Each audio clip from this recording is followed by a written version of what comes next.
안녕하세요. 사랑하는 책미라TV 구독자 여러분. 오늘은 성공 철학의 대가 나폴레온 힐의 놓치고 싶지 않은 나의 꿈, 나의 인생 Think and Grow Rich 두 번째 시간입니다. 지은이 나폴레온 힐, 옮기니 권혁철, 펴낸 곳 국일미디어 1권 꿈을 실현하는 성공 철학 13단계 스텝 1 소망 모든 성공의 출발점에 이어서 오늘은 스텝 2 신념 나를 움직이는 것입니다.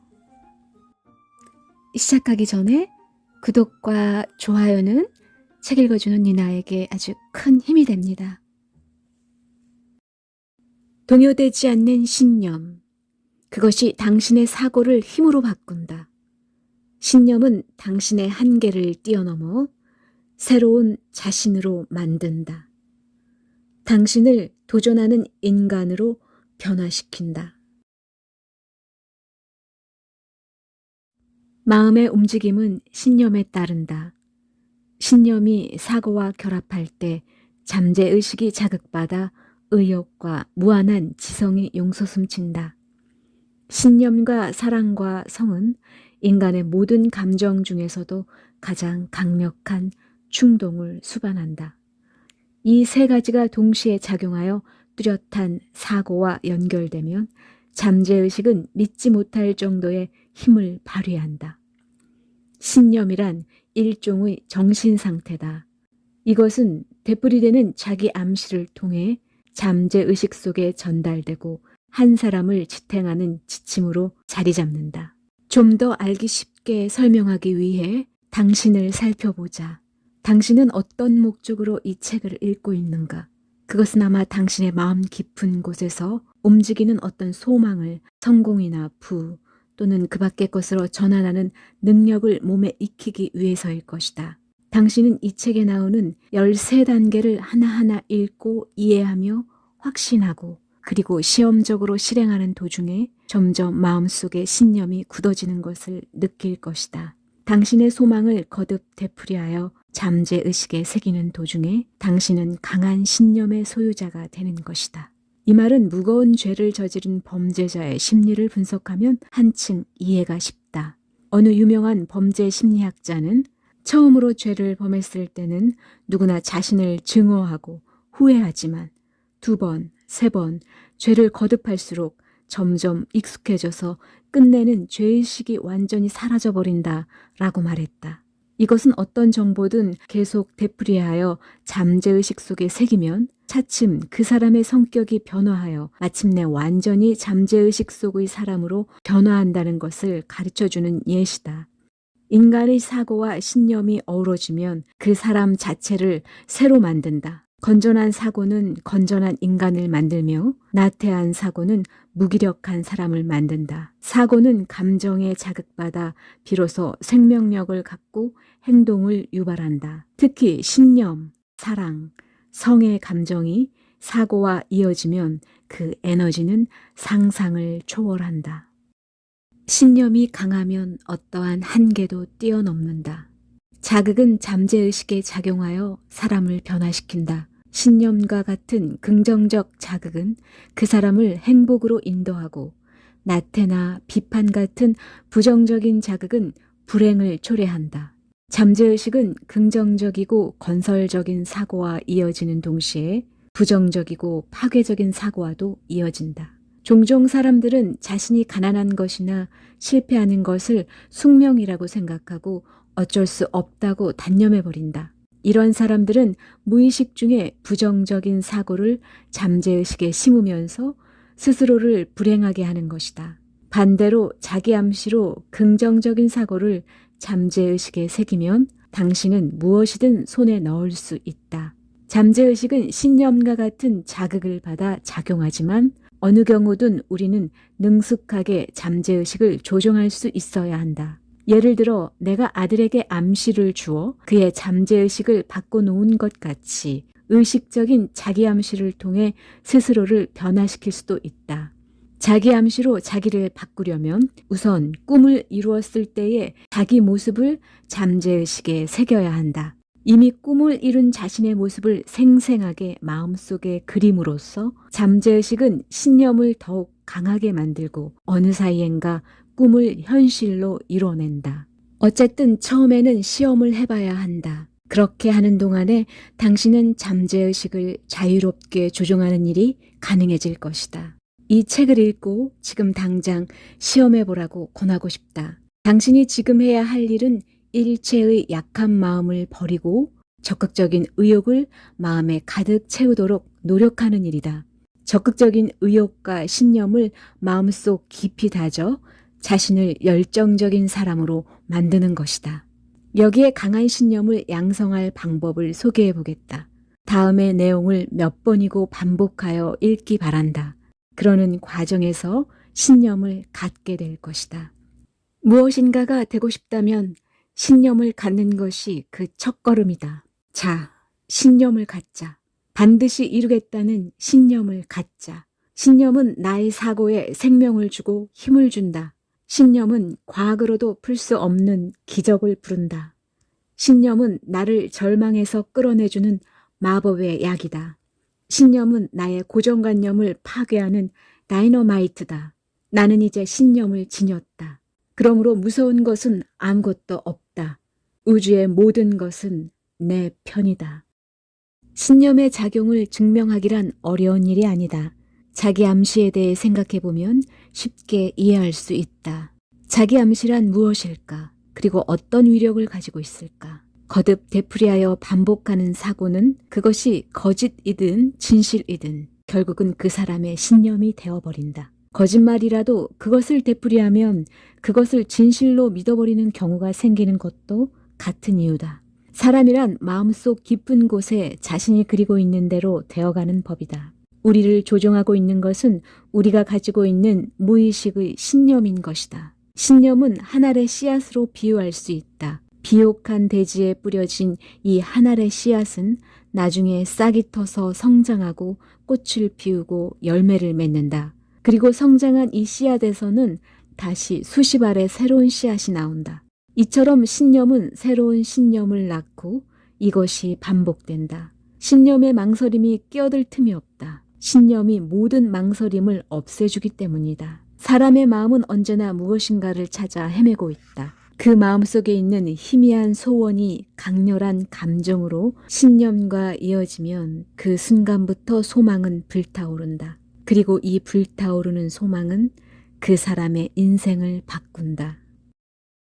자신감을 기르는 5가지 법칙. 자신감도 자기 훈련을 통해 기를 수 있다. 다음의 5가지 법칙을 암기하여 매일 소리내어 말하고 실천하자. 첫째, 나에게는 훌륭한 인생을 구축할 능력이 있다. 지금은 힘들어도 참고 기다릴 것이다. 나는 절대로 단념하지 않는다. 둘째, 내가 강렬하게 소망하는 것은 언젠가는 반드시 실현될 것이다. 매일 30분씩 내가 이루고 싶은 모습을 마음속에 생생하게 그리고 그대로 이룰 것이다. 셋째, 나는 자기 암시의 위대한 힘을 믿는다. 매일 10분 동안 정신을 통일하여 자신감을 기르기 위한 자기 암시를 할 것이다. 넷째, 인생의 목표를 명확하게 할 것이다. 그 목표대로 한 걸음 한 걸음 자신 있게 전진할 것이다. 다섯째, 나는 진리와 정의에 따라 행동하지 않고는 어떠한 성공도 절대 오래가지 않는다는 사실을 잘 알고 있다. 그래서 이기적인 목표는 세우지 않겠다. 성공은 다른 사람들과의 협력을 통해 이루어지는 것이다. 그러므로 나는 우선 남을 위해 봉사한다. 사랑을 몸에 익히고 증오와 시기, 이기심이나 나쁜 마음을 버린다. 이 자신감을 기르는 5가지 법칙은 누구나 다 실행할 수 있다. 절망을 원하는가, 행복을 원하는가? 당신이 소망하는 대로 결과가 나타날 것이다. 지금까지 실패를 거듭하여 가난과 절망과 비참함에 시달려온 사람들은 자신도 모르는 사이에 자기 암시의 법칙을 잘못 사용하고 있었던 것이다. 자기 암시부터 바꾸라. 그러면 결과도 달라질 것이다. 신념이 기적을 낳는다. 어떻게 하면 우리의 사고, 계획, 목표를 실현할 수 있는가? 대답은 간단하다. 어떤 사고라 할지라도 혹은 어떤 계획이나 목표라 할지라도 반복된 사고는 조용히 마음속에 뿌리를 내려 싹이 트고 열매를 맺는다. 그러므로 자신의 마음속에서 결정한 인생의 목표를 알기 쉬운 말로 종이에 써놓고 매일 소리내어 읽으면 된다. 그 말은 어느 사이엔가 자신의 잠재의식 속에서 성장하여 머지않아 폭발적인 위력을 발휘할 것이다. 이제 불행을 탄식하지 말자. 그 대신에 빛나는 미래를 믿자. 무엇보다도 마음이 중요하고 값진 것이라는 사실을 잘 이해했으리라 생각한다. 그렇다면 이제 걱정할 것은 없다. 자기 암시의 힘을 사용하면 누구나 확고한 신념을 지닐 수 있으며 커다란 용기도 따라온다. 그 후에는 잠재의식이 자동으로 훌륭한 자신을 창조해낼 것이다. 신념의 힘을 알기 위해 신념으로 삶을 산 사람들을 알아보자. 우선 첫 번째 예로 들 사람은 예수 그리스도다.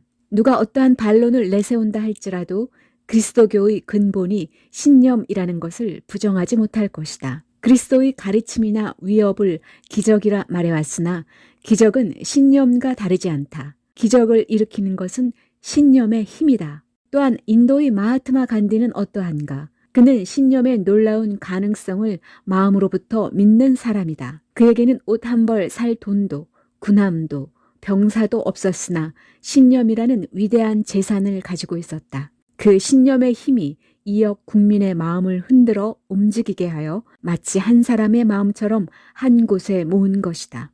도대체 신념 외에 이런 아슬아슬한 고개를 수행할 힘이 무엇이 있겠는가? 사고의 힘이 부를 부른다. 성공하는 경영자는 다른 사람에게 요구하기 전에 먼저 베풀어야 한다는 것을 알고 있다. 사업을 하려면 자신의 신념은 물론이거니와 주위의 협력도 필요하다. 더 자세히 설명하기 위해 US 스틸사를 설립하여 억만장자가 된 찰스 슈와브의 이야기를 소개하겠다. 1900년 12월 12일 밤 뉴욕 5번가의 유니버시티 클럽에는 미국을 대표하는 80명의 부호가 모여 있었다.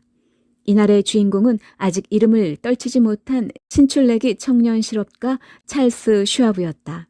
손님 대부분은 그 만찬회에 미국 재계를 뒤흔들 만큼 중요한 의미가 있다는 것을 상상도 하지 못했다.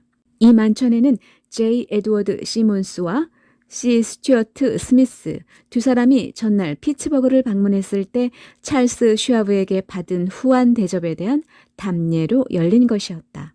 아울러 철강업계의 신진으로 떠오르는 그를 은행가들에게 소개하려는 뜻도 있었다.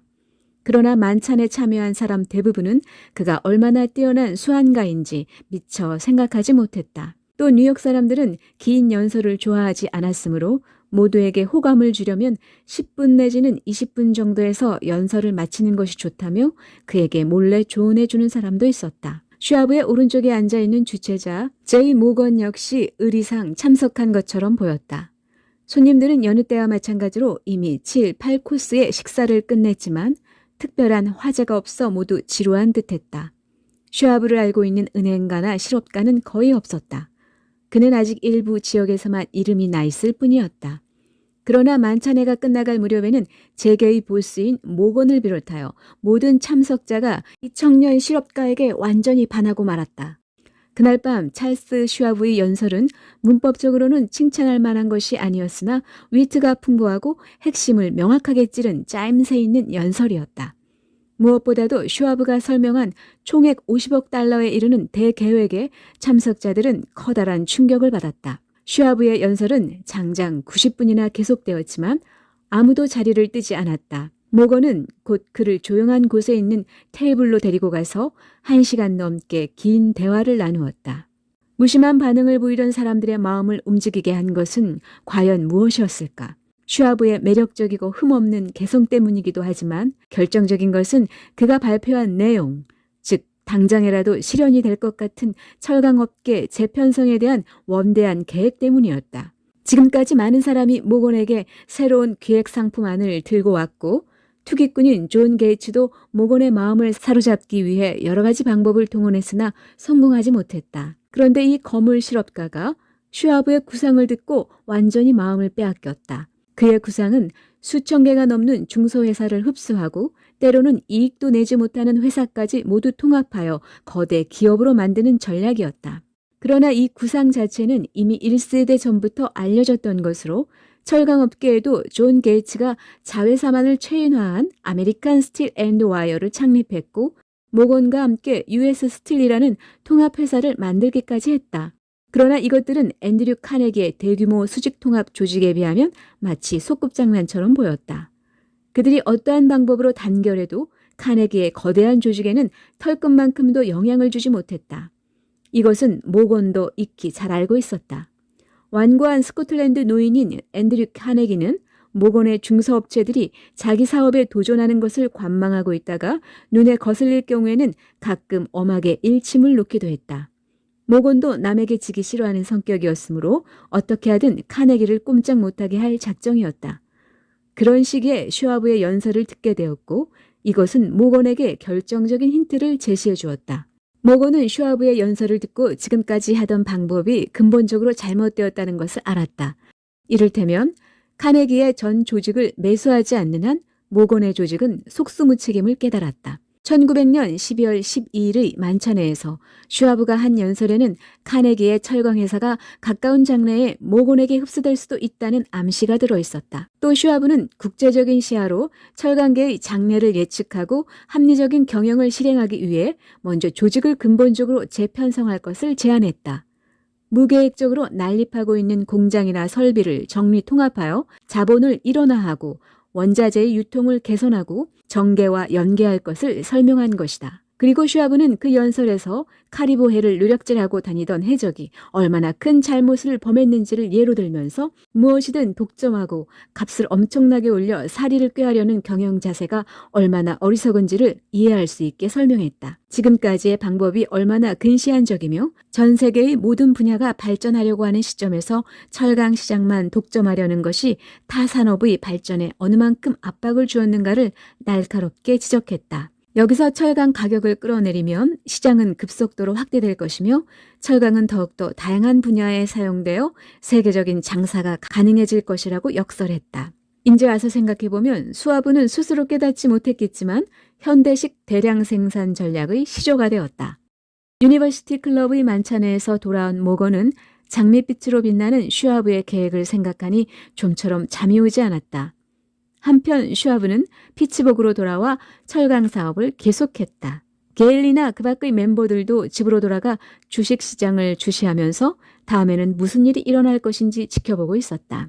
모건이 침묵을 깨고 일어날 때까지는 그다지 많은 시간이 걸리지 않았다. 만찬에서 들고 나왔던 슈와브의 맛있는 요리, 즉 대대적인 구상을 소화하는 데 걸린 시간은 단 일주일이었다. 모건은 이 계획에 따른다면 자금 조달에 별 어려움이 없을 것으로 판단했다. 그래서 곧 슈와브와 손을 잡으려고 생각했으나 그의 앞길을 막는 걱정거리가 있었다. 카네기가 자기 조직의 멤버인 슈와브가 월가의 제안과 손잡은 것을 알게 되면 절대 좋아하지 않으리라는 것이었다. 더구나 카네기는 월가를 걷는 것조차 싫어할 정도였으니까. 그래서 모건은 중개역으로 존 게이츠를 지명했다.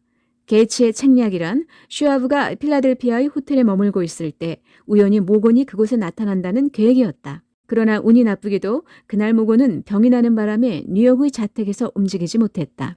하는 수 없이 다른 사람이 중개자가 되어 후일 슈와브는 뉴욕에서 정식으로 모건과 재회했다. 이 드라마는 만찬에도 유명한 연설도 그리고 슈와브와 모건과의 만남 모두를 카네기가 처음부터 빈틈없이 고안한 것이라고 주장하는 경제 전문가도 있지만 사실과 전혀 다르다. 이 모든 것은 슈와브의 치밀한 계획과 열정 그리고 노력으로 이루어진 것이다.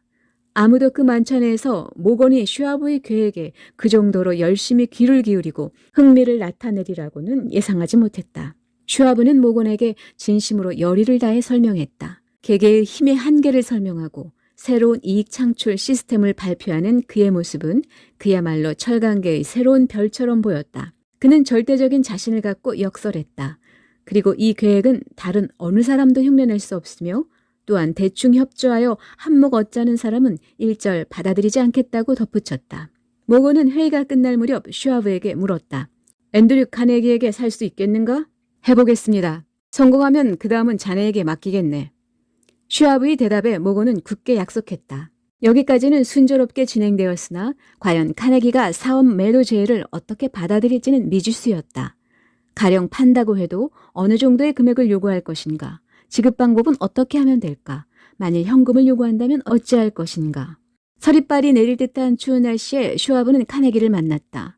그들은 추위를 쫓으려고 떠들썩하게 잡담을 주고받으며 골프를 치고 있었다. 그리고 따뜻한 휴게실로 돌아오기까지 비즈니스와 관계된 말은 단 한마디도 나누지 않았다. 이윽고 슈아브가 천천히 말을 꺼냈다. 유니버시티 클럽에서 80명이나 되는 부호들을 매료시킨 그 설득력으로 변덕스러운 노사업가의 마음을 거스르지 않으면서 은퇴하여 안락한 여생을 보낼 수 있도록 막대한 자금을 준비했다는 것을 설명했다. 카네기는 하면서 고개를 끄덕이고 있었다. 슈아브의 말을 다 듣고 난 카네기는 메모지에 숫자를 써서 그에게 건네주면서 말했다. 이 값이면 팔겠네. 메모지에는 4억 달러라고 쓰여 있었다. 슈아브가 열심히 설득한 결과 우선 3억 2천만 달러를 지급하고 나머지 8천만 달러는 향후 2년간 증자 의무의 무상교부로 지급하는 조건으로 협상했다. 나중에 카네기는 대서양 횡단 여객선의 갑판에서 모건에게 아쉬운 듯이 이렇게 말했다. 1억 달러 더 요구해도 되었을걸. 물론 이 사건은 전 세계에 큰 소동을 불러일으켰다. 영국의 통신사는 이 초거대 조직에 세계가 허리를 펴지 못할 것이다 라고 세계에 전했다. 예일대학교의 허들리 학장은 이 조직은 법률로 규제를 받기 전까지 적어도 25년 동안은 워싱턴의 제왕으로 군림할 수 있을 것이다 라고 말했다. 그렇게 하여 대합병 후 유명한 주식 투자가 킨이 매점에 달려들자 6억 달러에 이르는 다른 주도 순식간에 폭등하여 카네기는 수백만 달러, 모건의 신디케이트는 수천만 달러를 벌어들였다. 뿐만 아니라 그 밖에 게이츠에서 게일리에 이르기까지 관계한 모든 사람이 각각 수백만 달러의 이익을 얻었다. 그리고 38살의 수완과 수아브는 철강업계를 하나로 뭉친 US 스틸사의 사장이 되어 막대한 소득을 올렸다. 이 극적인 거대 사업의 일환은 소망이 구체적인 가치를 창출하기까지의 메커니즘을 분명히 가르쳐주고 있다. 이 거대한 조직은 한 사람의 마음속에서 생겨났다. 철강과 결부시킨 계획도, 카네기의 철강회사를 매각한 방법도 같은 사람이 마음속에서 상상한 것이다. 단 한 사람의 소망과 신념, 상상력, 그리고 인내력이 US 스틸사를 탄생시켰다. 찰스 슈아브의 소망과 신념이 제이 모건의 마음을 움직였고 그 결과로 6억 달러나 되는 자산을 모은 것이다. 인간의 소망과 신념이 그 얼마나 막대한 자금을 만들었는가. US 스틸사는 그 후에도 크게 번영하여 미국 최대의 기업이 되었다. 현재 철강의 용도는 확대되고 새로운 시장이 개발되어 직원이 수만 명에 달하고 있다. 막대한 부, 그것은 바로 소망 한가운데서 탄생하는 것이다. 우리 부에 한계가 있는 것은 우리의 소망에 한계가 있기 때문이다. 신념은 한계를 초월한다. 당신이 인생의 갈림길에 섰을 때 꼭 한 번 더 이 이야기를 떠올리기 바란다. 스텝 3. 자기 암시. 잠재의식의 놀라운 힘. 날마다 마음속에 성공을 그려라. 긍정적인 자기 암시는 목표를 이루기 위한 가장 효과적인 자극이다. 긍정적인 자기 암시가 주어지면 잠재의식은 당신이 바라는 것을 가꾸어 발전시킨다. 자기 암시란 우리가 오감, 시각, 청각, 후각, 미각, 촉각을 통해 스스로 자기 마음에 주는 암시나 자극을 말한다. 일종의 자기 체면이라고 할 수 있는데 자기 암시는 생각이나 소원을 의식적으로 잠재의식에 주입함으로써 인생마저도 변화시키는 힘을 가지고 있다. 사람은 누구나 자기의 생각을 가지고 있다. 그리고 긍정적이든 부정적이든 자기의 생각이 자기도 모르게 잠재의식에 자기 암시를 주고 있다. 인간은 오감을 통해 잠재의식에 전하는 암시의 힘으로 생활에 필요한 모든 것을 창출한다. 그러나 이 능력을 효과적으로 활용할 수 있는 사람은 드물다. 잠재의식은 비옥한 밭과 같다. 하지만 그 땅이 아무리 기름지다 해도 씨앗을 뿌리지 않고 내버려두면 머지않아 잡초만 무성하게 자란다. 잠재의식도 마찬가지다. 긍정적인 자기 암시가 주어지면 잠재의식은 당신이 바라는 것을 가꾸어 발전시킨다. 그러나 그냥 내버려두면 가능성에 가득 찬 잠재의식도 잡념에 점령되어 망가지고 만다. 자기 암시한 대로 이루어진다. 잠재의식은 건설적인 사고와 파괴적인 사고를 구별할 수 없다. 잠재의식은 열등감이나 공포에도 그리고 용기나 신념에도 민감하게 반응한다. 그러므로 잠재의식에 자기 암시를 사용했을 때 행복과 번영을 가져올 때도 있지만 절망의 구렁텅이에 떨어지는 일도 있다.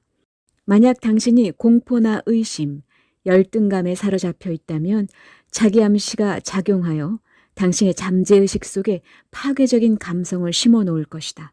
그 부정적인 사고방식은 당신의 인생을 어두운 곳으로 인도하고 만다. 요트는 돛을 조종하기에 따라 동쪽으로 가기도 하고 서쪽으로 가기도 한다.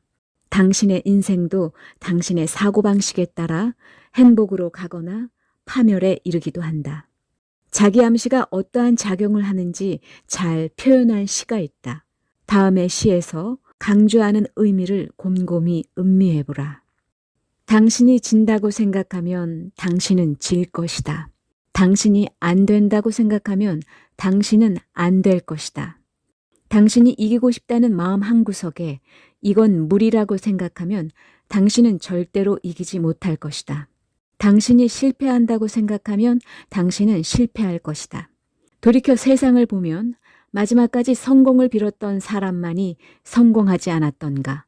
모든 것은 사람의 마음이 결정한다. 당신이 이긴다고 생각하면 당신은 승리할 것이다. 당신이 무엇인가를 진정으로 원한다면 그대로 될 것이다. 자, 다시 한번 시작해보라. 강한 자만이 승리한다고 정해져 있지는 않다. 빠른 자만이 이긴다고 정해져 있지도 않다. 할 수 있다고 생각하는 자가 끝내 승리할 것이다. 이 시에서 가장 중요한 말은 어떤 것일까? 한 번 더 읽어보자. 그리고 이 시의 뜻을 마음속에 새겨두기 바란다. 당신 안에는 지금까지 상상하지 못했던 훌륭한 것을 현실로 만들어주는 씨앗 한 알이 잠자고 있다. 뛰어난 바이올린 연주자가 바이올린 현에서 훌륭한 명곡을 끌어내는 것과 마찬가지로 당신도 마음속에 잠자고 있는 훌륭한 재능을 끌어낼 수 있다. 자기 암시를 반복해 변화를 만든다. 제1단계 스텝 1에서 소망을 이루기 위한 6가지 원칙을 설명했다. 당신의 소망을 종이에 써서 하루에 2번씩 소리내어 읽고 이미 그 소망을 이뤘을 때를 상상하고 그렇게 될 것을 믿으라고 일러주었다. 이 가르침을 지키면 당신의 소망은 잠재의식 속에서 부동의 신념으로 변화할 것이다.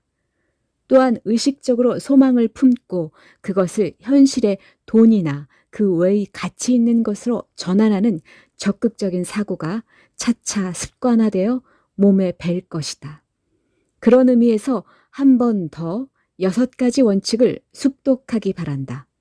그렇게 하면 자기 암시의 작용을 한층 더 잘 이해할 수 있을 것이다.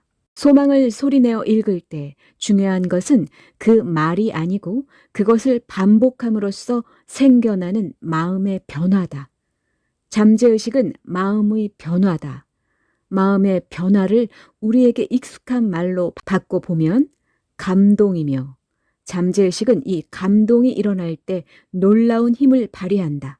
실증이 나겠지만 되풀이하는 일의 중요성을 이해하기 바란다. 이 되풀이를 안이하게 생각하고 있어서 많은 사람이 기회를 놓치게 되는 것이다. 말만으로는 그것도 감정에 깃들지 않은 말로는 잠재의식을 움직이지 못한다. 잠재의식을 자극하는 것은 신념에 찬 감정이 배어나는 말이다. 아마도 처음 마음먹은 사람에게는 어려울지도 모른다. 그러나 한두 번 잘 되지 않는다 해서 곧 그만두어서는 안 된다. 연습도 하지 않고 노력도 없이 무엇인가를 얻으려고 하는 안이한 생각은 당장 버려라. 진심으로 성공하고 싶다면 잔머리 굴리는 일은 하지 않아야 한다. 인내하며 끝까지 해낸다는 각오가 잠재의식을 움직이는 것이다. 그러면 한 번 더 마음을 향해 물어보라. 당신은 진심으로 소망하는가? 자기 암시가 그 힘을 발휘할 것인가 아닌가는 당신이 얼마만큼 소망에 마음을 집중하는가에 달려있다. 우리에게 필요한 것은 집중력이다. 어떻게 하면 집중력을 단련할 수 있을까?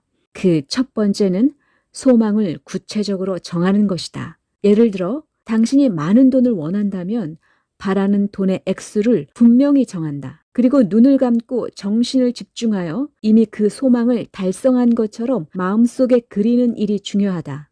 다음으로 알아두어야 할 것은 잠재의식은 주어지는 암시를 무엇이든 받아들이나 몇 번이고 되풀이하지 않으면 좀처럼 그 암시를 받아들이려고 하지 않는다는 사실이다. 이렇게 계속 반복하여 자기 암시를 하는 것 못지않게 중요한 것이 바로 믿음을 갖는 것이다.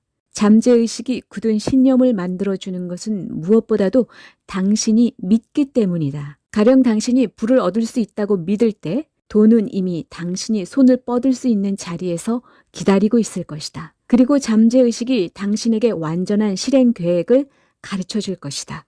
소망하는 것을 이루기 위해서는 먼저 확고한 계획을 세우는 일이 중요하지만 더욱 중요한 일은 그 소망을 위해 행동하는 일이다. 물론 그 전에 해야 할 일은 마음속에 성취했을 때의 자신의 모습을 그리는 일이다. 그렇게 하면 잠재의식이 작용하여 당신에게 해야 할 일을 가르쳐 줄 것이다. 당신이 무엇을 해야 할 것인가는 영감이라는 육감의 번쩍임을 통해 알 수 있다. 영감이 떠오르면 진솔하게 있는 그대로를 받아들여 그것을 충실히 실행하면 된다. 목표 실현을 위한 철저한 계획을 세워 아직 준비되어 있지 않아도 상관하지 말고 당장 행동에 옮긴다.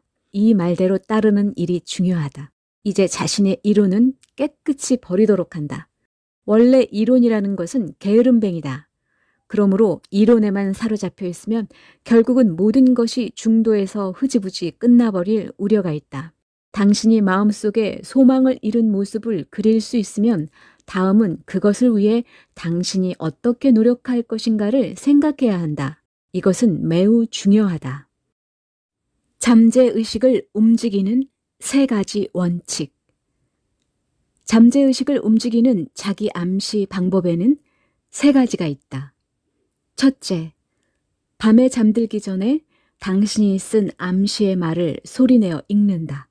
예를 들어 당신이 5년 후 1월 1일까지 세일즈맨으로 활동하여 5만 달러를 벌려고 마음먹었다고 하자. 그때 당신이 하는 암시의 말은 아마도 다음과 같으리라. 나는 2000땡땡년 1월 1일까지 5만 달러의 돈을 모은다. 이 돈은 5년 동안에 차차 모일 것이다. 나는 이 금액을 얻기 위해 최선을 다할 각오가 되어 있다. 나는 세일즈맨으로서 모든 손님에게 최대의 서비스를 한다. 나는 이 돈이 반드시 손에 들어올 것이라고 확신한다. 나는 목표한 돈에 대해 확고한 신념이 있으므로 손에 만져질 정도로 분명하게 그 돈을 마음속에 그릴 수 있다. 둘째, 암시의 말이 마음속에서 완전히 당신의 것이 될 때까지 아침 저녁으로 반복하여 읽는다. 셋째, 벽이나 천장, 화장실, 책상 등 눈에 잘 띄는 곳에 암시의 말을 붙여두고 항상 당신의 마음을 자극한다. 이 3가지 일을 실행하는 것이야말로 자기 암시의 힘을 발휘하는 가장 좋은 방법이다. 단 행동으로 옮길 때마다 반드시 감정을 깃들여야 하며 신념을 갖고 자기 암시를 하도록 노력해야 한다. 이런 행동이 바보스럽다고 생각하는 사람도 있을지 모른다. 그러나 아무리 창피해도 기세가 꺾여서는 안 된다. 주저하지 마라. 물러서지 마라. 그냥 용기를 갖고 해보자. 누가 뭐라고 말해도 상관하지 마라. 당신이 열정을 갖고 순수한 마음으로 이 가르침을 실행한다면 지금까지 당신을 속박하고 있던 고정관념이라는 그물이 풀리고 껍질이 깨져 다시 태어난 기분으로 변화할 것이다. 당신이 풍요로워지고 싶다면 잠재의식은 비옥한 밭과 같다. 하지만 그 땅이 아무리 기름지다 해도 그대로 내버려두면 머지않아 잡초만 무성할 뿐 못 쓰게 된다. 긍정적인 자기암시의 씨앗을 심고 열심히 가꾼다면 당신은 점점 풍요로워질 것이다. 네, 늦추고 싶지 않은 나의 꿈, 나의 인생, Think and Grow Rich. 다음 이 시간에는 스텝 4, 전문 지식, 스텝 5, 상상력 들려드리겠습니다. 층이나TV 구독, 좋아요, 알림 설정 잊지 마세요. 감기 조심하시고요. 다음 이 시간까지 건강하게 행복하게 다시 만나요.